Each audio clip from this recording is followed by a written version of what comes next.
Hi viewers, this is Lakshmi Veeranjaneyulu అండి. So ప్రతిరోజు మనం రోజుకు ఒక ప్రత్యేకత ఉంటుంది అని డిస్కస్ చేసుకుంటున్నాం కదా. సో ఈరోజు నవంబర్ 15th కార్తీక పౌర్ణమి అండి. సో ప్రేక్షకులందరికీ కూడా, నా ఛానల్ చూసే వాళ్ళకి, నాతోటి సహచరులకి, నాతో అన్యోన్యంగా ఉండే అందరికీ కూడా కార్తీక పౌర్ణమి శుభాకాంక్షలు అండి. ఎవరి విధి విధానాల ప్రకారం, వాళ్ళ ఆచారాల ప్రకారం కొంతమందికి వ్రతాలు, నోములు అట్లా అని ఉంటాయి. కార్తీక నోములు అనేది మెయిన్గా పౌర్ణమి రోజు చేసుకుంటాము. సో అలా ఆచరించండి. ఈరోజు ప్రత్యేకంగా నోములు లేని వాళ్ళు ఉపవాసం ఉంటాము. సో ఉపవాసం ఉండే వాళ్ళు అలా చేయండి.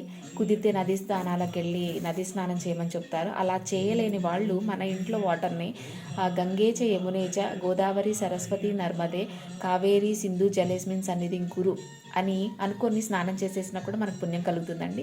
సో దీని మీద ఫుల్ వీడియోతో నేను మీ ముందుకు వస్తాను. Keep watching my channel, keep smiling and bye. జై శ్రీరామ్.